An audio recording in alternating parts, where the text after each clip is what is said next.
The reason why we built FAPSCO is to unite the Filipino online professionals industry, to also promote collaboration with each other, and of course we wanted to help produce skilled online professionals, specialists, and of course leaders. We've created FAPSCO with a vision to become an organization that supports all Filipino online professionals to be successful in their online careers and businesses, regardless of their affiliations.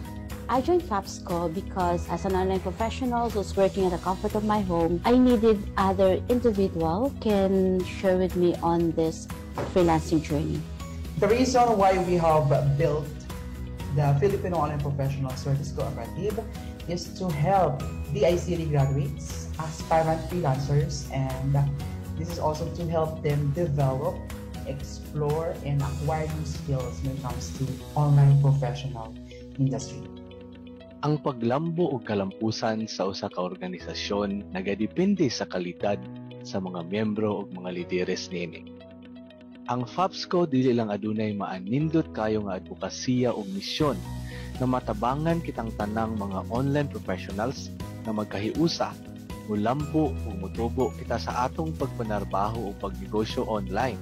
FAPSCO for me is a digital opportunity for me to develop and share my skills. I joined FAPSCO as one of the founding members because I knew FAPSCO is going to be backed by other veteran online professionals and freelancers, thereby having an experienced, solid, and passionate founding members that we have today. I joined FAPSCO because the vision of the co-op aligns with my personal vision to provide much-needed support to online professionals nationwide. I joined FAPSCO because the people that I've met have the same values, mission, and vision as mine, and that is to provide assistance, free training, and coaching to those who want to jumpstart their career as a freelancer. I joined the FAPSCO community because it promotes collaboration instead of competition.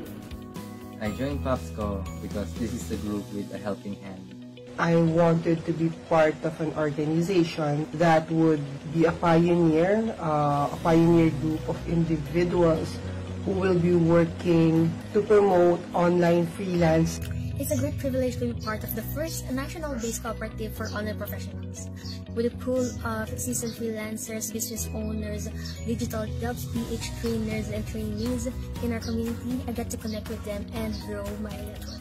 So joining an organization like FAPSCO helps me develop leadership and digital skills within an environment of my peers. My FAPSCO family is a community that helps you nurture your skills and help you gain the knowledge and the skills that you need. One of the reasons why I joined FAPSCO, it is important for us to have a network of people that could help us in terms of just simple advice. So the reason why I joined FAPSCO is because it was founded by people who I trusted, people who already established in the industry, and they thought that it was such a great opportunity to be able to work with them. I joined FAPSCO because it's the first national-based cooperative for online-based professionals. So I joined FAPSCO because I love the values, its mission and vision to help more Filipinos. Why I joined FAPSCO? It is all because the values, the mission of FAPSCO really aligned to my values also. I joined the Filipino Online Professionals Cooperative because I wanted our individual reputations to have a collective reputation for excellence. Well, the reason why I joined FAPSCO is to have a community where I can grow as an online professional. The reason why I joined FAPSCO is to give back to the community and be able to help each other. I joined FAPSCO because I want to share my skills and my talent with all online professionals. The reason why I joined FAPSCO is that I don't want to miss the opportunity to join the first cooperative that is created specifically for online freelancers. I joined FAPSCO because I can see that it will help me improve and develop my skills and my personality. I joined FAPSCO because I am very inspired with their achievements and advocacy in promoting and helping Filipino freelancers. Being a member of FAPSCO surely brings a lot of wonderful memories on how I started out with my career. I joined FOPSCO because I want to be a part of this online professional community where I can gain more knowledge, skills, and support from the group. I joined FOPSCO because harmonious FOPSCO family relationship and understanding between business associates that bring me a peace of mind. Why choose FOPSCO? They offer opportunities and trainings for freelancers. First national-based cooperative for online professionals, which is FOPSCO, a community of expert freelancers in the Philippines, which gave me the opportunity to further hone my skills in social media. I joined FOPSCO because I believe in the mission, vision, goals, and objectives of the organization to further enhance and develop the industry of online professions and virtual work in the Philippines. I joined FOPSCO because I saw the potential growth is not just reaching one's goals and being successful, but there is camaraderie. So I'm here with FOPSCO, and it is my way of paying it forward to the guidance that I also received when I was a startup. Joining FOPSCO, I finally found my home, a family, a community of like-minded individuals who share the same passion, vision, and pains. I joined FOPSCO because I want to inspire my fellow freelancers to be the best that they can be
goals, pero paano ba natin, meron tayo kliyente, pero hindi naman natin ma-reach based sa timeline na tinatarget natin yung mga goals natin. So ano ba yung mga other pagkakakitaan at kung paano ba yung gagawin? So may tinatawag tayong Miss Eddie, di ba? Based on your title na sinabi kanina. Yes. Upselling. What is upselling all about? We often heard that term oftentimes, pero may marami kong misconceptions, what is upselling all about, and marami ding hindi nakakalam what upselling is all about. So we are going to tackle that one tonight. And yung upselling technique na tinatawag, when used responsibly, meron at itong abilidad to significantly boost our income. Okay?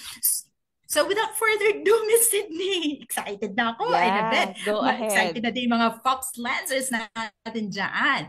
Our guest for tonight is a professor and an international consultant for gender diversity inclusion, an entrepreneur, a social media manager, and a virtual assistant. So he's a man wearing a lot of hats, ika nga. His startup, Illustratio, curates a brand's social media outlets. He also plans and executes digital marketing strategies, as well as collects and analyzes data from such campaigns.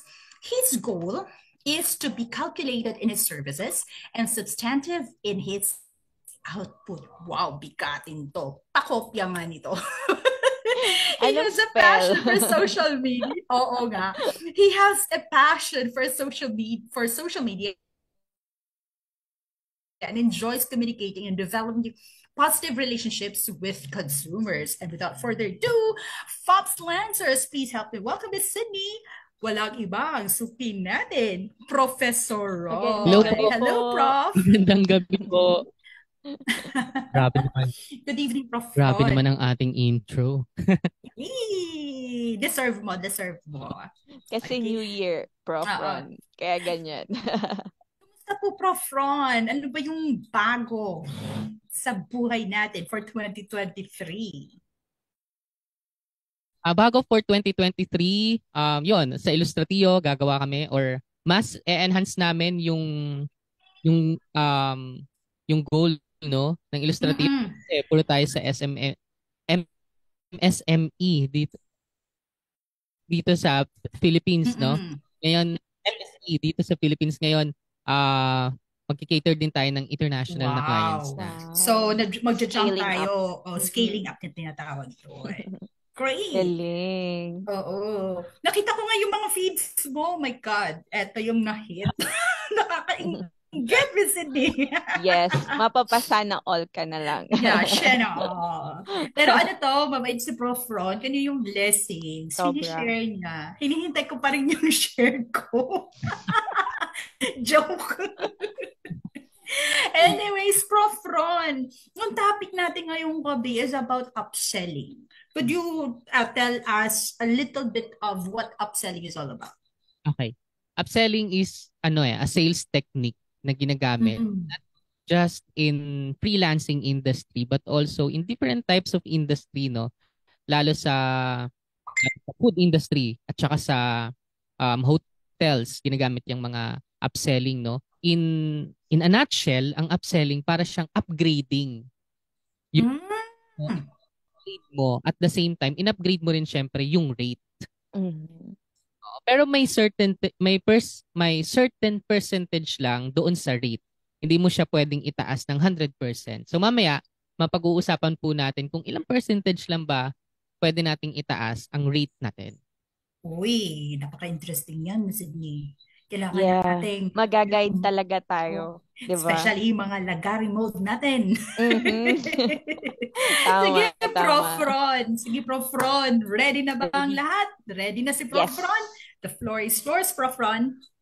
Thank you, Miss Celeste and Miss Sydney. Okay po, share ko na po ang ating screen. Yan. Okay. Ito po ay 3-hour talk po. Sarap lang. Joke lang po, no? We have 1.2K viewers sa Facebook Magandang gabi po sa 1.2 viewers po natin. So tonight we are going to talk about upselling, confidence and commitment. So dito, hindi siya ganoon katinitingnan dito sa Pilipinas kasi more on focus lang tayo sa kung ano yung existing na rate natin, yung existing na services natin. Pero sana pagkatapos ng talk na to ay magkaroon tayo ng idea kung para saan ba or gaano ba kaimportante yung upselling sa isang service. So simulan po natin ang 23 slides na ito. So ito po yung contents natin. What is upselling? How to upsell? 3 types of questions. Bakit po may 3 types of questions? Kasi magpa-funnel tayo ng ito yung technique na gagawin natin kung paano ba yung sa discovery call yung proper na pag-upsell. Kasi hindi siya tulad ng discovery call natin na magpo-propose tayo ng services. Ito iba na eh. Client na natin sila. Technically, client na natin sila na mag-upsell lang tayo, na i-upgrade natin yung services natin sa kanila. So paano yung gagawin nating pakikipag-usap sa kanila? Katulad din ba nung pagpo-propose natin nung una or iibahin na natin? So dito, pag-uusapan natin yan sa third part, no? Next, syempre, things to remember sa pag-upsell and Q&A na po tayo. Alright, what is upselling? Upselling is a sales technique where a seller tries to sell more enhanced and expensive products than the product the client initially decided to buy. So technically, itong services na to or yung product mo na to, hindi lang po ito para sa freelancers, no? Para rin to sa mga entrepreneurs, sa mga nagtitinda ng mga iba't ibang products. Pwede natin taasan yung products natin. Pero much better, meron silang choices. Meron silang reference kung saan ko ito i-base. Bakit siya nagtaas ng rate? Bakit mas nagmahal yung product na to? So yun, dapat meron siyang reference point. Hindi pwedeng basta-basta ka nalang magtaas. So it is to say, basically, upselling happens when you decide to buy one laptop, for example, but you buy a better and more expensive model because the seller demonstrated it and recommended you to buy it. Dito, sa example natin, malaki ang papel ng isang seller. In our case, sino ba ang seller? Tayo. Tayo kasi ang magbebenta ng services natin. Ikaw, tayo, tayo magbebenta ng services natin. Kaya malaki yung gampanin mo dito. Hindi mo siya pwedeng iasa sa ibang tao. For example, may team ka. Hindi mo pwedeng ibigay to sa isang staff mo. Kailangan ikaw talaga yung mag-offer nito. As much as possible, ganun sana yung mangyari kasi ikaw yung magre-represent sa company mo at saka sa business mo. So yun, ang upselling, in a nutshell, upgrading and upgrading your services and upgrading your rate based doon sa in-upgrade mo, syempre, na product or services. Okay? So mamaya may example ako. May example po ako kung paano ina-upgrade yon. Alright. Ito, how to upsell. Ito yung mga tips and advice natin, para gawin itong upselling. First, be specific. It is important in all your messages and offers to use your client's name or use you and your. Your clients will treat direct reference as a more personalized message and they will be more likely to consider it. Ito, parang tatak, Illustratillo. Sa ginagawa po namin sa Illustratillo, we treat our clients as our family members na talaga. Hindi namin sila parang tinitreat na client. Hindi namin sila ina-address na client. Uy, client, ganito. Pag birthday nga nila, nagpapadala din kami Miss Celeste ng opo. Wow. Kung within the the vicinity, nagpapadala kami or whatever na pwedeng ipadala. Kasi para maramdaman nila na part talaga ng family, di ba? Yes. So yun, maganda, be specific din in a way na maramdaman ng client mo na hindi siya client per se. Na andito pa. Kasi sa proposal, babanggitin mo na we are here to help you, di ba?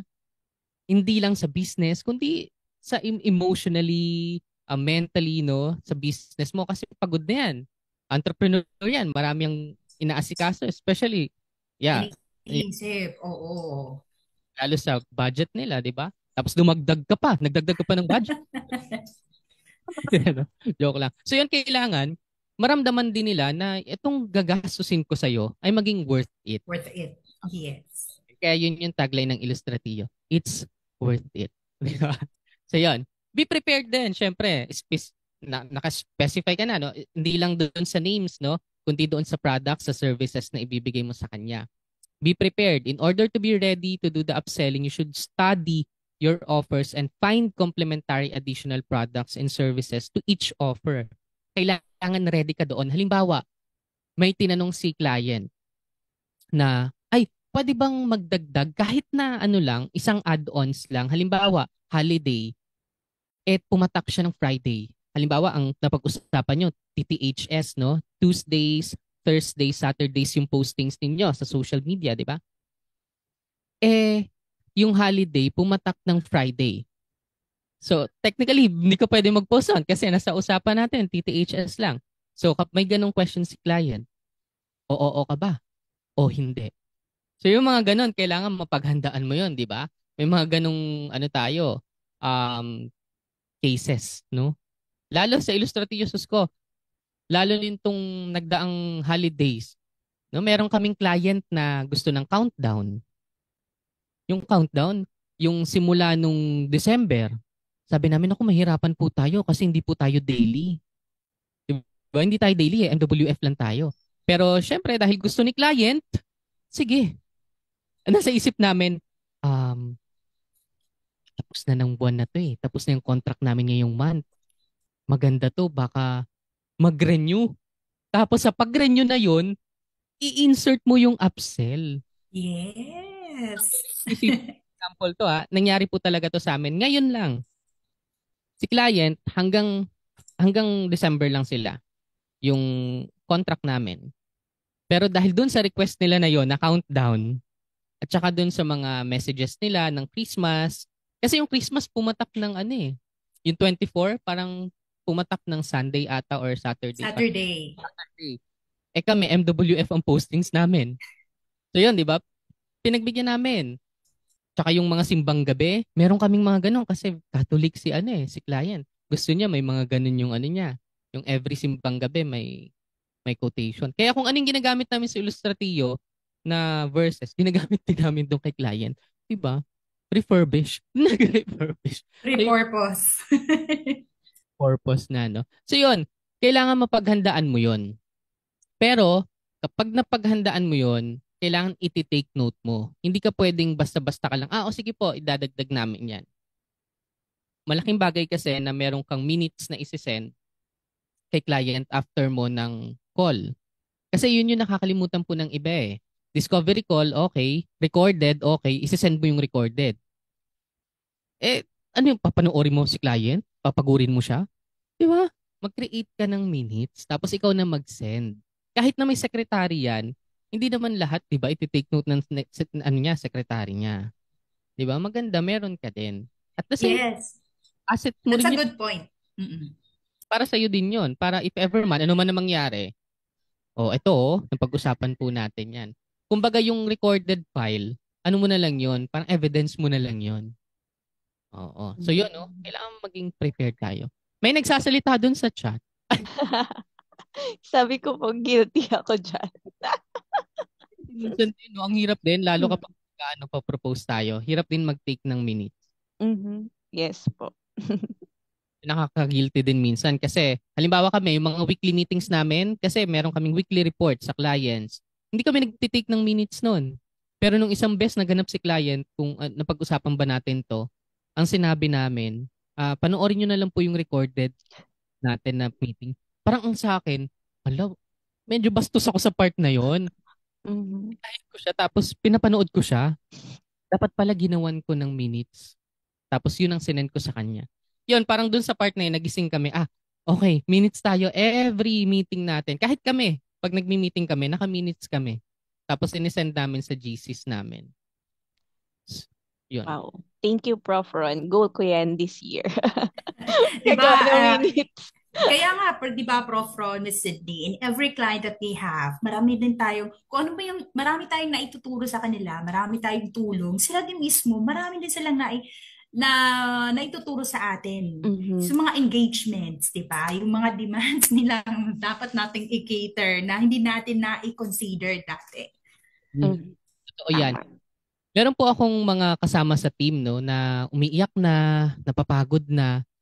Ako, sinasabi ko sa kanila, blessing yan. Kasi ngayon pa lang, na-experience nyo na.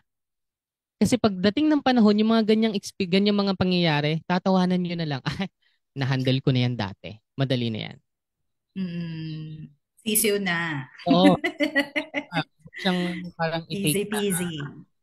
Experience is the best teacher, ika nga. Correct. Yung iba tinitake na malas eh. Hindi yun malas, blessing yun.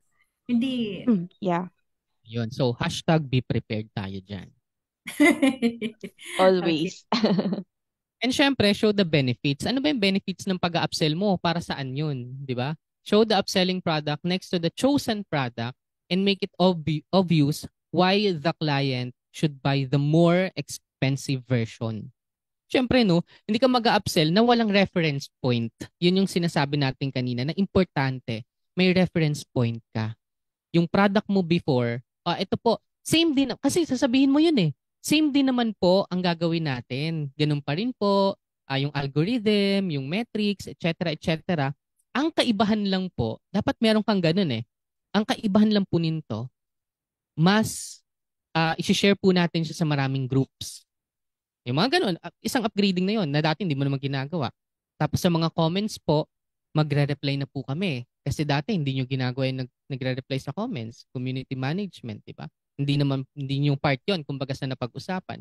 Ngayon i-add nyo siya. Yun. Tapos dun mo i-add yung rate mo kung worth it ba doon, kung worthy ba doon sa pag-add mo. Di ba? Kasi mahirap yun. Mahirap na part yung community management.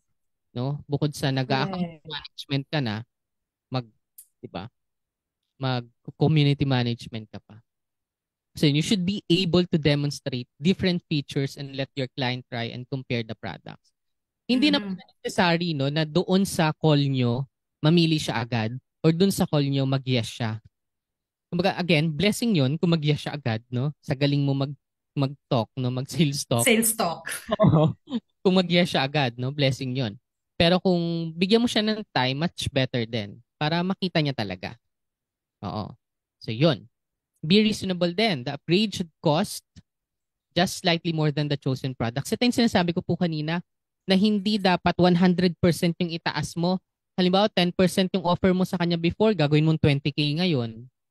Para namang sobrang too much naman. 100% yung tinaas mo. As much as possible, not more than 25%. Kasi para namang nakakagulat eh kung itataas mo ng ang taas agad.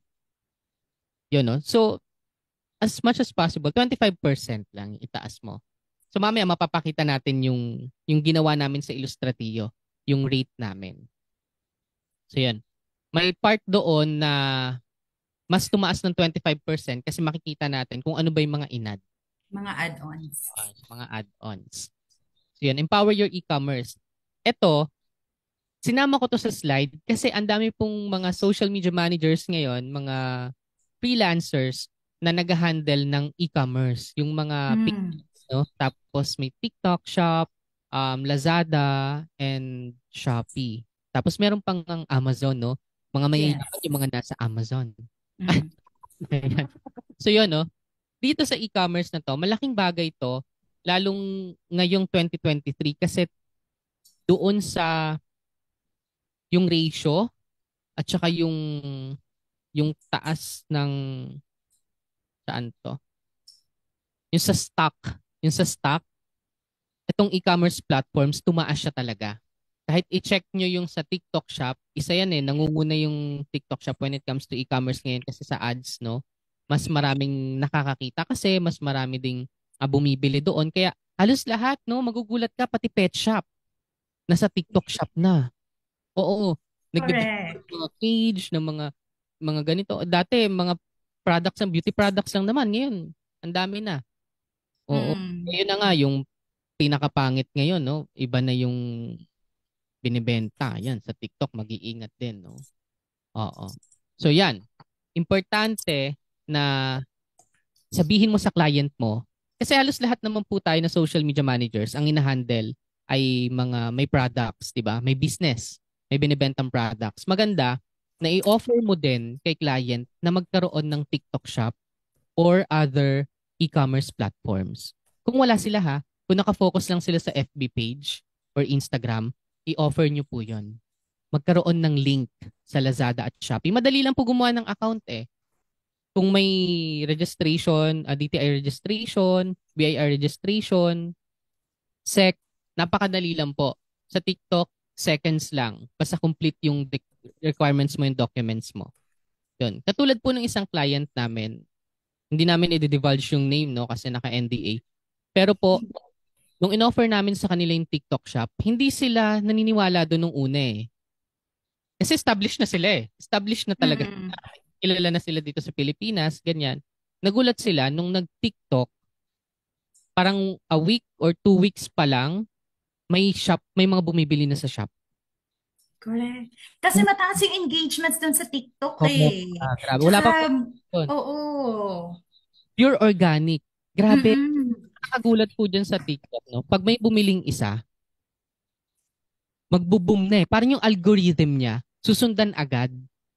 Hindi siya segundo, pero mabilis yung takbo niya. May o-order ngayon, after siguro 4 hours, 5 hours, may o-order ulit na bago. Especially pag may di ba, Prof, may magli-leave ng good reviews sa message section. Ay, ayun. Malakas ang hatak nun. Totoo po yan. At saka syempre yung video mo, kailangan catchy din. Kailangan mapakita mo content. Correct. Mapakita mo yung benefits ng product. So yun, no, empower mo yung e-commerce sa client mo. Kasi i-upsell mo na eh. I-upsell mo na yung products mo, yung services mo eh. Dati ganito lang yung products, yung services mo, SMM lang. Lagyan mo ng e-commerce. Pwede po nating i-ano yan. Pwede po nating i-link yung business niyo, yung products niyo sa Lazada or Shopee. Or TikTok, no? Mag-TikTok shop. So yung pwede po ninyong gawin yon sa mga social media managers natin. Huwag po kayong matatakot. Huwag po kayong matatakot na baka hindi ko kayanin. Paano po ang ginagawa ni Illustratillo? Kung ano po yung content namin, yung standard content namin dun sa FB page, tsaka social media pages ng, social media accounts ng clients, yun din yung nilalagay po namin sa TikTok. Ini-edit lang po namin, kasi iba yung dimension eh. Iba ang dimension ni TikTok sa FB, no? So, stretch mo lang siya, yung dimension mo, tapos lagyan mo ng mga elements. Canva will do everything na. Yes. At saka nandun yung consistency na tinatawag, Prof. Ron. Yes. Diba? Consistency is the key. Correct. Pag-check nila sa mga social media accounts mo, ito yung nakita ko sa TikTok, ito yung nakita ko sa FB, di ba? Maganda, hindi sila sabog, kumbaga. So yun, e-commerce, no? Importante yan ngayon. And syempre yung best value. If you can show all versions of your products or services on one pricing page, you can give your clients a clue onto which version they should upgrade. If there are 3 versions of the product, you can add a label, basic version to the cheapest version. The middle version usually is labeled as best value or most popular, while the most expensive version can be named as most powerful. So ito yung example ng Illustratillo rating ngayon. Ito po yung package na in-offer ni Illustratillo. For basic, 20,000 pesos. For business package, 30,000. For executive, 50,000. So nandito lahat, nung di ba sabi, as much as possible in one page para makita agad ni client yung option, yung choices. Ganito pa yung ginagawa ni Illustratillo sa pag, i-share na ang technique. Secret. Sekretong malupit lang to ni Illustratillo eh. So ganito, offer na kami, no, ito kasi, ito yung plans and pricing namin na to, pang-upsell namin to. Pero dati po, last year. Pero ngayon, ito na yung magiging standard rate namin. Kasi, diba, syempre, no, kailangan nating mag-upgrade. Hindi lang. So, yun. So, ito yung ginawa namin na pricing. Ganito yung ginagawa namin. Pag nag-o-offer na kami, halimbawa kausap na namin, no? Ito na, hindi siya discovery call eh. Nasa part na to ng questioning na. So, so ito po yung mag-upsell po kami, mas magandang offer po compare sa ginagawa natin before. Kasi kung mapapansin nyo, effective naman po yung ginagawa natin, no? Pero recently, based on our research, may mga pag-anong kasi. Ano yun?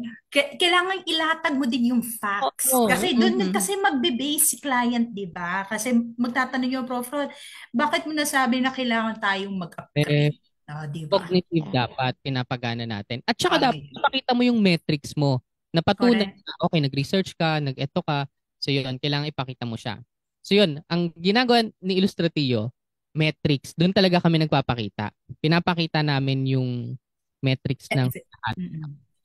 So yun, ganito po. Tapos hindi namin babanggitin yung basic. Yung babanggitin, hindi namin papansinin yan. Ang babanggitin lang namin dyan, kung titingnan po natin yung business package, no? Grabe. Ayan po, no? Compare sa dati, wala namang ganyan. Tapos, pero kung mag-executive kayo, blah, blah, blah, blah, blah. Hindi namin babanggitin si basic. Dito ka na mag-focus ka na kay business. Pataas na, huwag ka na kay basic, di ba? Kasi kung ang goal mo naman, mag-upsell na eh. Tsaka mag-upgrade doon kay client, no?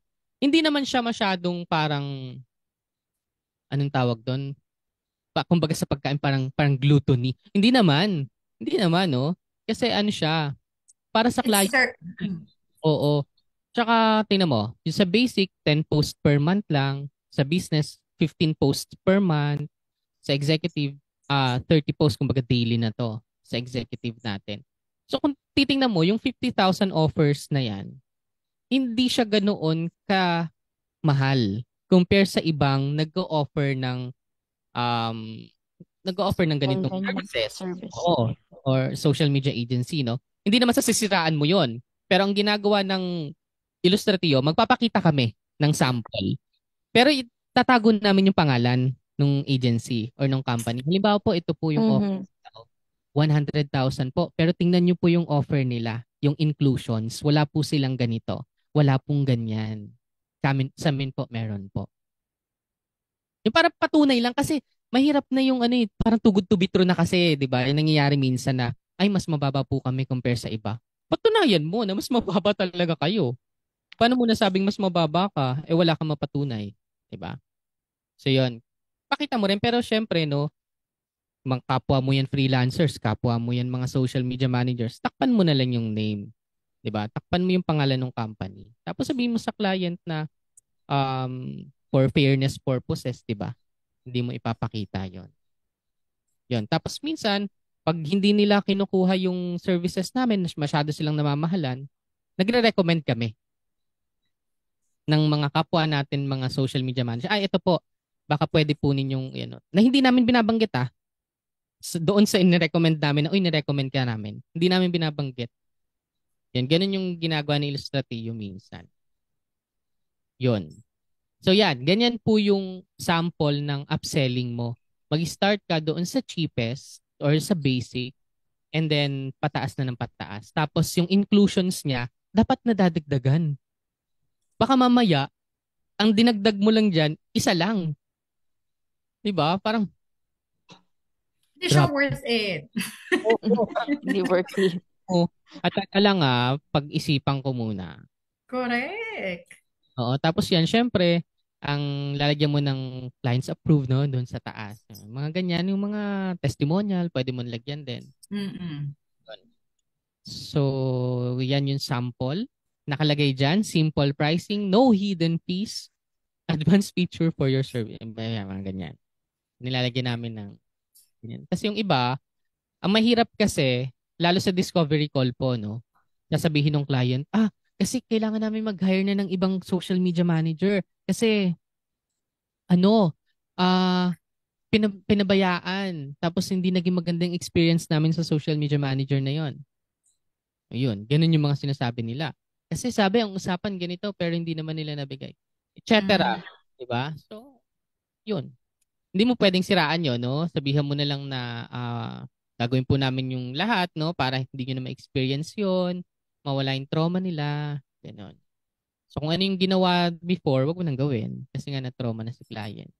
So ito yung sample ng upselling na pwede natin gawin as much as possible. Sa isang page, ando na lahat para may reference si client. So yan, mamaya, pag-usapan po natin kung paano kami napunta sa ganyang rate. Paano namin na-distinguish na ganito dapat yung price. Bakit 20, bakit 30, bakit 50? So mamaya po yan. Pagkatapos, pag kami-kami na lang po sa Zoom. Join po kayo sa Zoom. Atin lang. Add stimulus or add-ons. For example, sa mga fast food chains, no, sa restaurants, pag-usapan namin kanina ni Ma'am Celeste, no, some restaurants offer big price for just slightly higher price than the price of small price. Siyempre, yung upgrade, wais nga naman, no? Kasi yung marami yung big price, yun ang o-orderin. Mas maraming o-orderin kasi, di ba, bumaba or tumaas lang ng konting-konti lang. Halimbawa, nagtaas lang ng 5 piso yung big price o yung large. O yung jumbo, no? Tapos yung regular, nagtaas siya ng parang 10 piso. Siyempre, ang thinking ni customer, ay, dito na ako sa big price. Kasi 5 piso lang yung tinaas niya. Itong sa small price, 10 pesos lang. Pero kung titingnan mo, hindi siya, kumbaga, nabudol ka. Charot. Hindi naman sa nabudol ka. Pero kung titingnan mo, mas mataas siya. Kasi dati nang mas mataas si large compare kay regular. Diba? So, ganun yung gagawin mo. Hindi mo bubudulin, pero kailangan mapakita mo kung ano talaga yon. Yung inclusion, i-breakdown mo isa-isa. I-breakdown mo siya. Hindi mo pwedeng sabihin na, mas maganda po ito kasi mas marami pong gagawin natin. Ano nga yung mas maraming gagawin mo? Ano nga yung gagawin mo na yon? So yon, kailangan very clear yon, di ba? Kanina sa number 1 natin, kailangan naka-specify lahat. So yon, your product is one of the best medium for upselling. Try to mention somewhere on the product that there is a better version of this product and how it is better. Use it as a chance to tell your clients about more enhanced versions of the product and describe in detail all additional features and benefits they give. Siyempre, use instructions. No? So yun, naka-breakdown lahat. Mas maganda. No? So yun. Mention on early stages. Halimbawa matatapos na, ito yung ginawa po namin, no? In December. Matatapos na, alam naming matatapos na yung contract ni client. Doon pa lang nagpaparamdam na kami. Nakita nyo po, mas maganda po, no, kung may nagko-comment doon sa mga, kung may mga nagre-reply sa comments po, no, sige po, iti-take note po natin yan, no. Yan, ganyan na. Napansin po namin yung staff nyo po, parang konti lang po yung nagre-reply doon sa messages kasi ang dami po nag-message Parang 200 po ang inquiries per day. Kaya ang staff nyo po 2 lang. Maganda po siguro kung dagdagan natin ang staff yun, no? Sige po, iti-take note po namin yan. Ayun. Mga ganon, pinaparamdaman mo na siya. Tapos doon sa end na, sa post-review, post-evaluation ninyo, doon mo babanggitin. Naalala niyo po yung binanggit namin last time na dapat merong ganito, merong ganyan. May offer po kasi kami sa inyo. Same din po nang gagawin po natin pero mas dadagdagan po natin siya. Pero okay lang po ba? Medyo dadagdagan lang po natin ng kaunting sa rate po. Kasi magdadagdag din po tayo ng staff, magdadagdag din po ng... Yung mga ganon. Yan. Doon mararamdaman na, okay, sige. Kumbaga worth it naman kasi magdadagdag ka ng staff Siyempre, another, tao, no, na mag-work sa'yo. Kailangan bayaran talaga yon. Effort yun Tapos, siyempre, oras. Oras yan. Hindi ka pwede mag-set ng oras na, mamaya na akong 6 p.m. magre-reply sa mga comment. Hindi pwede. Kailangan, di ba? Di ba? Meron ka reply dyan. So, lalo sa atin, sa social media management, ganun talaga. Kailangan pag may nag-notif, replyan mo agad. Kasi tayo din as customer sa ibang mga binibilhan natin sa social media, pag matagal mag-reply, tinatamad tayo. Oo, maghahanap tayo ng ibang options. Diba? Yun, so, ayaw na namin dyan. Ayoko na dyan. Yung mga ganong bagay. So yun, kailangan nakikita natin yun. Yung mga small details yun, pero pwedeng i-upsell natin yun sa kanila. Kahit yun lang ang idagdag mo, yung community management, kahit yun lang idagdag mo, tapos magdagdag ka ng 2,000 pesos, malaking bagay na yun. 2,000 or 3,000 for community management. Malaking bagay yun. Kasi, wala silang magiging problema doon. Yung notif nila, hayaan nyo na yan. Kami na dyan. Ayun. So, buhay ang engagement mo. Correct. Yun. And also, don't push it too hard. Yung parang nag-hard sell ka na. O kung ayaw, huwag mong pilitin. Kung nung una pa lang, di ba, sa usapan nyo pa lang, hindi na muna. Doon na lang tayo sa kung ano yung existing natin, yun na lang muna. Ay, hindi po kasi, kung tingnan nyo po mas maganda po kasi to kung, pangalawang beses, hindi, kasi okay na yon, gano'n na lang, kasi yung budget din namin. Ay, pero ang idadagdag nyo lang naman po, ganito Alam mo, pag napikon si client, baka hindi na mag-renew yan. Baka hindi na magpatuloy sa'yo. Diba? True. Hayaan mo na, kasi makikita niya naman yun Meron po kaming isang account na ganyan ang ginawa. Hindi po siya nag-avail ng upselling. Ang ginawa namin, kung ano yung in-offer namin doon sa upsell, ginawa namin kahit na walang dagdag na bayad. Doon niya na-realize na importante pala yun. Doon sa next month, yung upselling na-avail niya. Doon niya inavail. Para pinatikim niyo lang siya kung ano yung mga benefits. Correct po. Pero Miss Celeste, hindi siya patikim talaga. Talagang ginawa namin. Hindi siya yung parang isang linggo lang di ba? Talagang ginawa namin siya ng buo. Tapos doon, yung rate namin na tinaas, for example, 1.5 yung tinaas namin, dinagdagan niya pa yon. Ay, nice! Kasi parang inisip niya na, ginawa niyo na yun last month, nakita ko naman kung gaano ka-importante. So, dagdagan natin. Parang ganon, swertihan din sa client, pag naiintindihan niya kung paano talaga yung nangyayari. At saka yun, hindi maiintindihan ni client yun kung hindi mo explain. Kaya dapat from time to time, explain mo yun. Importante po Importante po talaga yung weekly report. Sa amin sa Illustratio, nag-work po siya talaga. Weekly report. Yun, importante. May mga times na hindi kami nakakapag-weekly report pero sinisend po namin yung metrics. Tapos, pag may question si client, doon in-explain namin lahat. Yan, bakit bumaba yung ganito, bakit may nag-unlike, mga ganyan.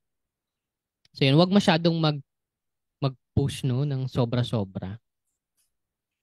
Baka kasi maging hard sell na siya. So ito, 3 types of questions. Open, lead, at saka close. Sa sales, So ito yung sa open. Encourage the client to provide a detailed answer. What kind of contents are you looking for? What choice of graphics would you prefer? What types of copies will you prefer? Parang sa copywriting. Sa copywriting. So yun yung open questions. Leading, help you to obtain a specific fact, date, time, and other choice. What choice of graphics would you like?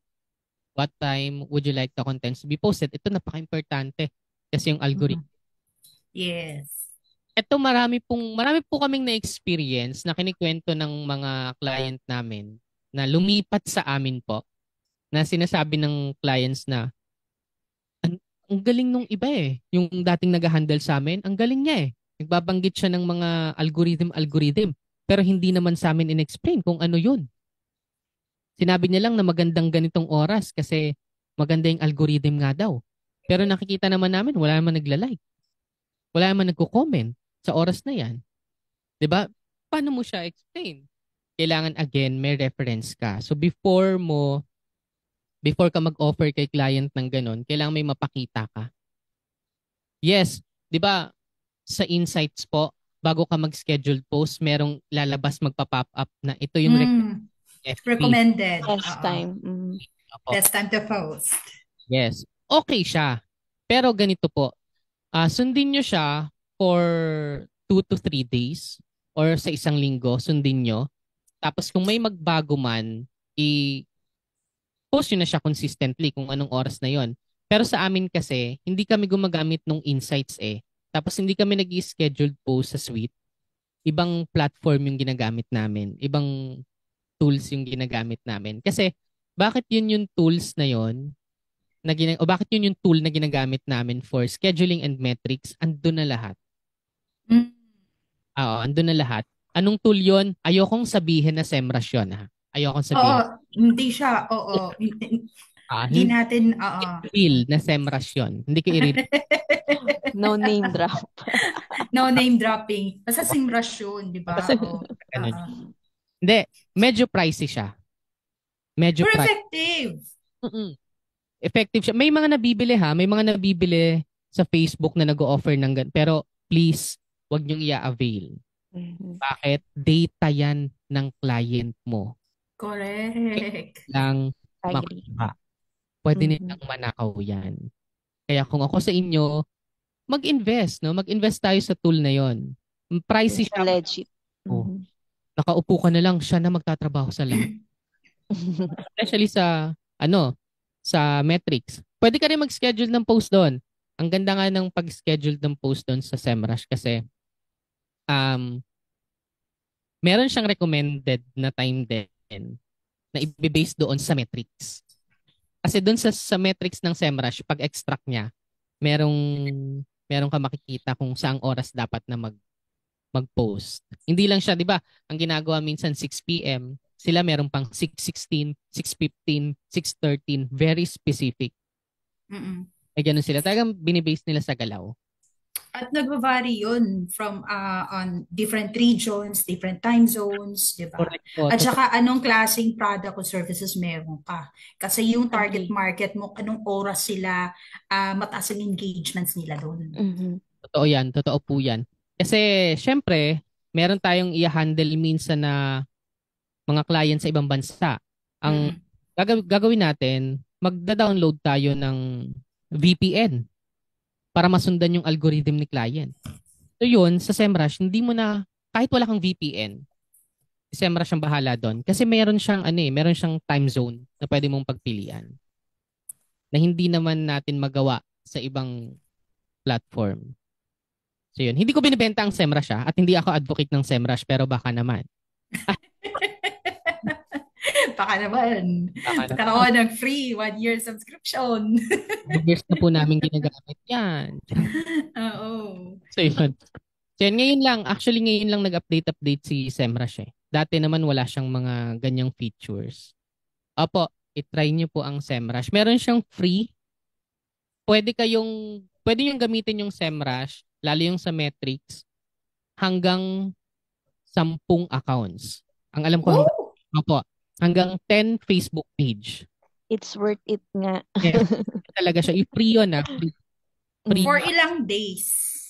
30 days po ata. Parang okay. Parang Hindi po ako updated. Pero nung trinay namin yung free account na yon, parang 30 days. Kasi nung nagturo din po ako sa isang company na sa freelancing din, yun yung nag-tutorial kami doon. Tapos nung nag-create sila ng account, ang alam ko 1 month 1 month yung ito lang recently lang po free yun. Trial. Opo, yung free trial na yun. So yun, try nyo po yun. Importante yan dito sa time. Bakit tayo napunta doon? Kasi yung time, importante yan na malaman natin doon sa pagpo-post. Alam dapat natin yung time. So yun. How many clients are you expecting at the venue, for example, or at the salon, kung saan mang target ni client, kung ano mang industry niya. Importante po yung time kasi doon sa tool na gagamitin mo, pwede mo siyang i-offer din for upsell eh. Kasi halimbawa, pwede mong sabihin napansin niyo po, ay bongga. Pwede mong sabihin sa kanya na, kung napansin niyo po yung sinesend namin na metrics before, di ba pwede nyo rin pong gawin yun? Kasi sa insights lang naman po ng Meta yon. Kahit kayo pwede nyo pong gawin. Pero meron po kaming tool na gagamitin po this time na medyo mas kompleto po siya, mas comprehensive. A little bit pricey po, pero worth it naman po at makakatulong sa business nyo. Tsaka pwede kayong gumamit doon, mag-ads sa SEMrush. Andun na rin, may ads na rin doon si SEMrush. Parang all-in-one na sa SEMrush, no? Sobrang galing po ni SEMrush. Ang galing po ng developer nila kasi sumasabay sila eh. Sinasabay Nagko-conduct kasi sila ng research. At meron silang mga free na webinar. Yes. Sila ng free webinar. Nakasubscribe ako. Tsaka palagi sila nagpapadala sa email ng mga documents na pwede mo basahin. Actually, yung iba dito galing doon. Oo. So, yun. And last, syempre yung close. Paano mo siya i-close, no? Syempre, dapat answerable yan ng yes or no. Were you looking for a middle-class customers or rich customers, Alta? Did you want to Gen Z-fied copies? Diba? Or do you want pastel colors for your palette? Yung mga ganyan. Simple question pero malaking tulong yun sa kanila. Kasi merong mga client, halimbawa kami, no? Meron pong isang account kami na hinahandle na ayaw nila ng Gen Z. Kasi, ang ano nila, yung parang, yung client nila, yung customer nila, gusto nila mga alta. Mga donya. Ganon. So, kaya kailangan yung gawin mo, may mga Espanyol na words, may mga alta na words na sila lang nakakaintindi. Siyempre kami magre-research pa. O, maghanap kayo ng glam. Oo, mga ganyan. Maghanap kayo ng tita mong mga alta, makipagkwentuhan kayo. O, paano yung mga ganyan? Tapos, syempre, yung graphics mo, dapat elegante din. Yung mga ganon. So, depende talaga yan sa client. Kaya, importanteng tinatanong si client. Oo, ikaw yung creatives. Ikaw ang masusunod sa creatives. Pero, yung idea, dapat manggaling sa kanila. Tsaka pag sinabi ni client na, kaya ka nga namin hinire para ikaw mag-isip. Correct. Ikaw mag-execute. Oo, banggitin mo na it's a collaborative process po. Hindi po pwedeng ako lang, kailangan po nandito din po kayo. Para mas ma-execute natin ng mas maganda yung graphics po natin, yung creatives. Kasi akala ng iba, mag-edit ka ng picture, mag-copy-paste ka ng caption, tapos social... Okay na. Hindi. Mga kapatid, sobrang hirap maging social media manager. Hindi yung basta-basta na gumawa ka ng graphics at mag-caption ka tapos na. Hindi yan natatapos doon. Pag-post mo, doon pa lang magsisimula ang lahat. Pag nag-flop yon, katulad ng isa sa MMFF, hindi tayo magbabanggit ng mga movies. Wag! May mga ganun. Halimbawa, example lang to. Kasi kumalat sa social media, sa mga groups ng social media managers, yung sa poster. Sayang, hindi masyadong na-execute yung poster. Ang ganda ng storyline ng movie, pero hindi nakita doon sa poster. Then, kumakalat doon na sana yung graphic designer nilagyan ng elements na ganyan, bla bla bla. No, ang laking bagay noon kasi tingnan mo ang binabash yung poster, hindi yung artista or whatever, yung poster. 'Di ba? Siya yung graphic designer. At saka nung sa TikTok, may nag-trending din yung fillet, yung doon sa billboard, mali spelling ng fillet, yung sa McDo. Isang L lang yung fillet. Parang hala, ang laking ang laking impact. Yung mga ganung bagay, so doon pa lang magsisimula yon sa pag na-publish na. Hindi kasi mapapansin niya kung hindi pa publish. O yun, napansin, ibig sabihin, somehow, effective kasi napansin, 'di ba? Baka yun yung goal, mapansin ng ganon. 'Di ba? Baka isa yun sa goal nila. Pero 'di ba, kailangan inaaral siya talaga. Kaya po sa mga aspiring social media managers, hindi po kayo tinatakot, no? Kayo tinatakot, kumbaga pinapakita natin na hindi ganoon kadali ito. Kasi baka iniisip nyo ganun lang copy paste, edit. Yes. Yeah. Hindi basta-basta. Akala din kasi nila, being a social media manager, bisa din as Prof. Ron, magpo-post ka lang sa different social media platforms. Nako, hindi! Parang part and partial lang, parang sa 100%, parang 5% lang yun. Yung behind the curtain of being a social media manager, malawakan yung trabaho, marubdob yung trabaho, di ba, Prof. Ron? Sobra lawak. May mga times pa nga na mabubulyawan ka ng client. Bakit ganito? Bakit ganyan? Kailangan mong kailangan mong kainin na lang yung pride mo at mag-sorry. Kasi na-publish na wala ka nang maitatanggi doon. Na-publish mo na nangyari na. Diba? So yun, may mga bagay, may mga ganung pangyayari. Pero yun, sa mga aspiring natin dyan na social media managers, maganda. Maganda kasi pag napakita mo yung effort mo, nagawa mo yung best mo, totoo. Yung 6 digits na sinasabi nila, mangyayari siya, maaabot mo siya, pero hindi agad Hindi yun instant na 6 digits, hindi. Darating at darating ang time, no? Hindi siya instant. Pero yun, swertihan din at saka sa galing mo rin. Correct. Gaya ni Prof. Ron. Ang galing. So ito yung panel, no? Paano natin gagawin? Ninegate, no? Open questions, PD. So ito, panel natin. Ganda ng segue mo, no? What kind of contents are you looking for? Ito yung mga example natin. So, kung titingnan mo, yung questioning mo, papunta siya doon sa proper na pag-post mo ng content. Tsaka proper na, from creation, posting to evaluate. Diba? Lahat na siya sa outcome, no? Lahat na siya. Diyan pa lang sa questioning, sa line of questioning mo na yan. So, malaking bagay po yun. So, yun.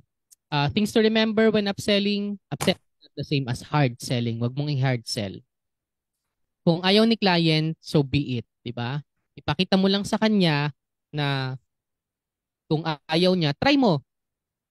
Medyo mahirap kasi risky yon. Sinabi ko sa iyo, 'di ba, na wag. Bakit mo ginawa? May mga ganung client, 'di ba? Risky siya, pero yon. Minsan wag nating ipaalam.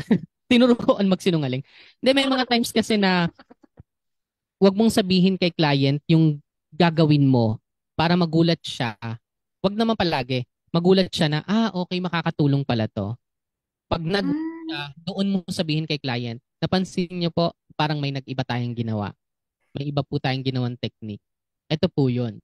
Pag nag-flop, wag mo nang sabihin. Charot! Sabihin mo rin na napansin niyo po may nagre-reply na sa comment na hindi naman natin ginagawa. Okay. Bagay.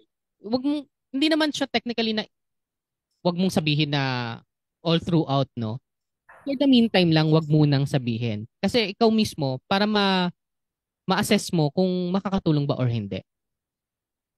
Okay po? So, yun. Next, do not hesitate to upsell. Siyempre, ikaw makakaalam kung kilala mo yung client Kilala mo na yung alam mo na yung galaw ng revenue niya. Kasi technically, nakikita mo yan.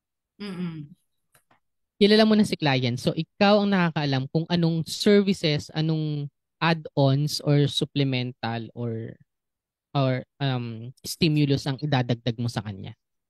So, yun. Huwag ka mag-hesitate, no? Gawin mo, i-upsell mo. Sabi nga nila, wala namang masama kung itatry mo Diba?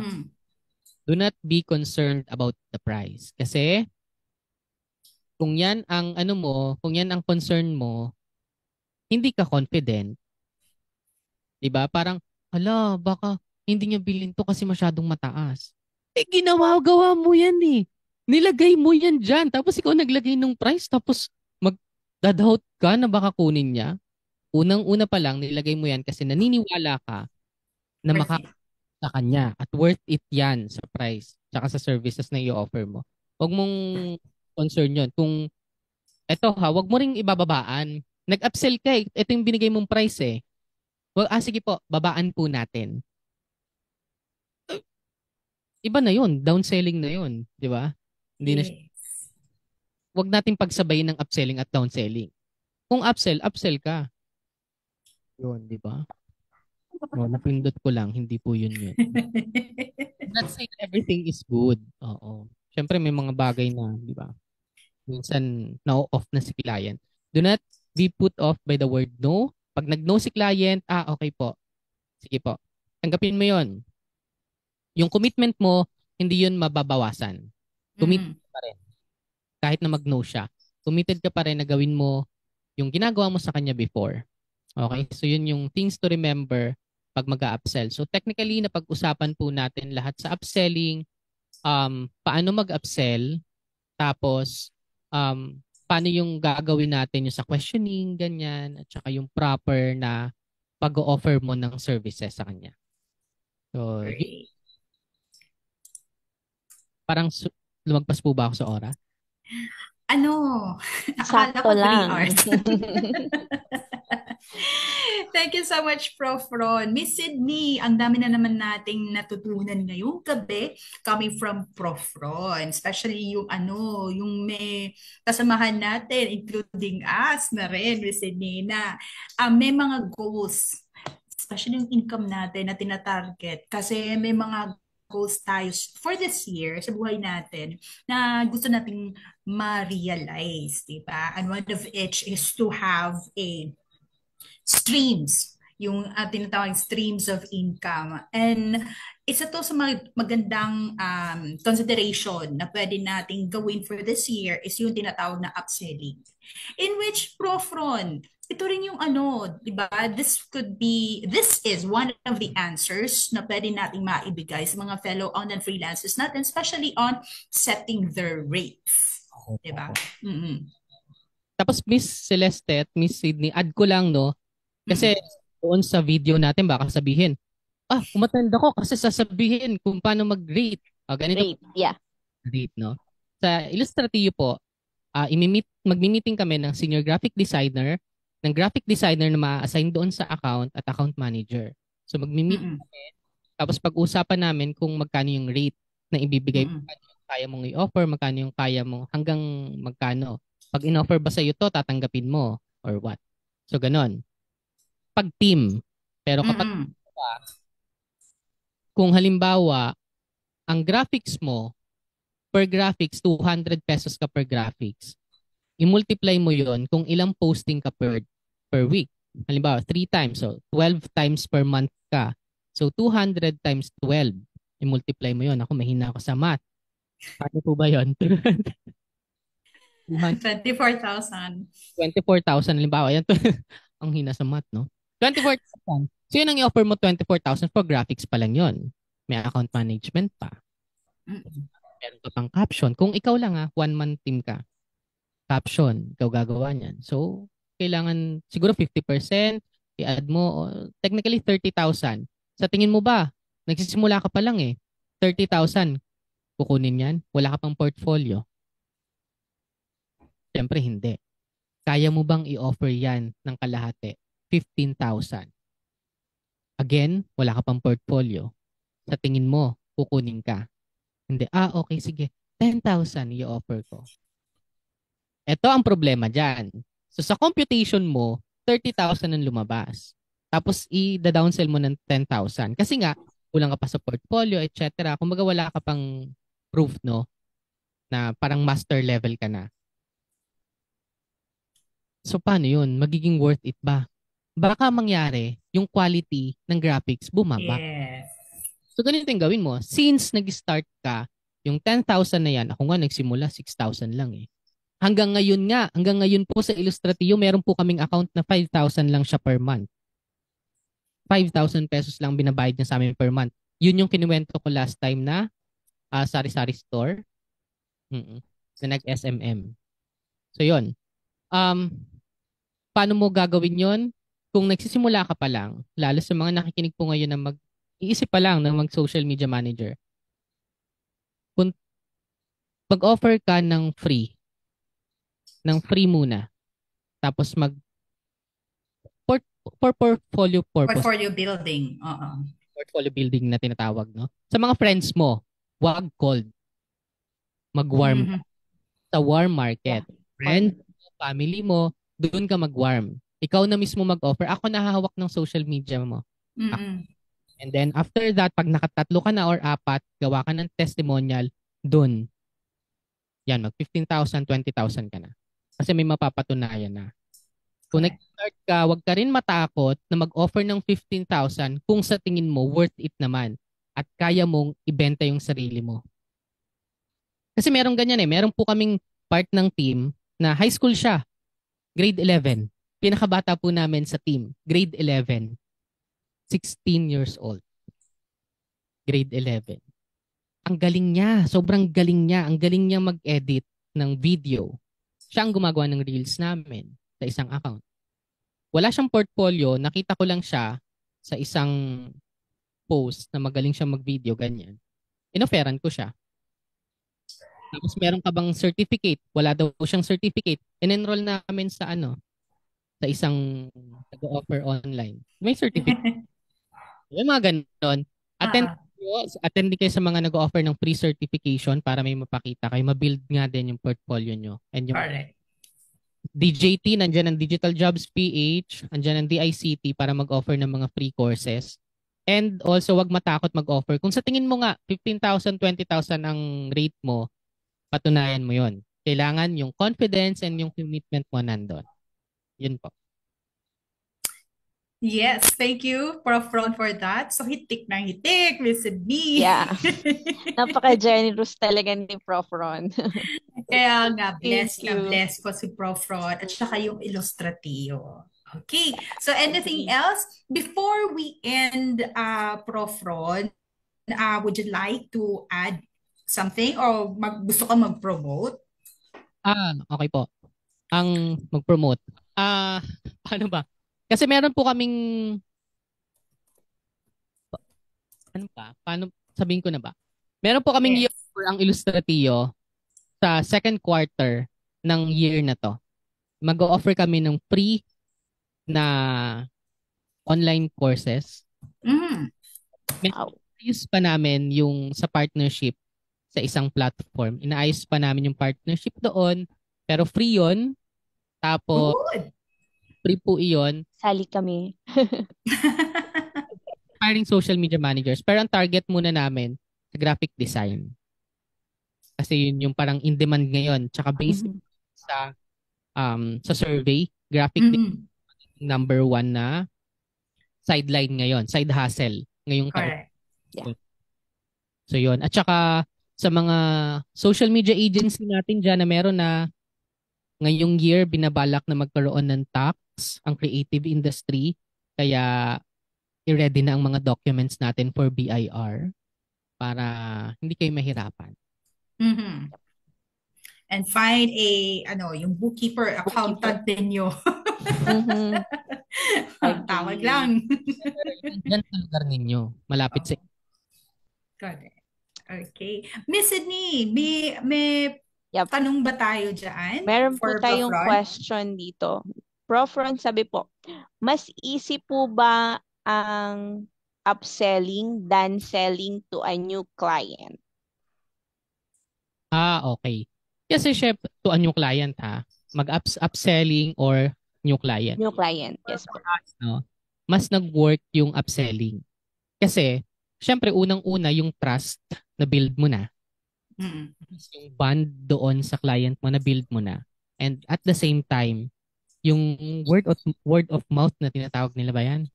Oo. Siyempre, may mga friends yan na may mga businesses din. Na, siyempre, ichichika nila, ito nag-handle ng namin, social media. Magaling yan, bla bla bla. O, kunin mo na rin. So, doon, start yun. From upselling to a new client. Ganun dapat. Hindi yung upselling or new client. From upselling to a new client. Kasi from upselling na yon, magkakaroon ka ng new client through that upselling. Galing. Ang ganda, di ba? Ganda, yeah. So, from upselling, kumita ka pa na ng ilang percent from additional services dahil maganda yung kinalabasan ng services na in-offer mo, umingkris yung engagements, tumaas yung kita ni client, ni-refer ka sa kaibigan niya na may business. O, di ba? Additional kakitaan. Yep. Galing. Okay. Miss Sydney, because of that, Prof. Ron, salamat talaga sa time mo. Alam namin, super duper over busy ka. Prof. Ron.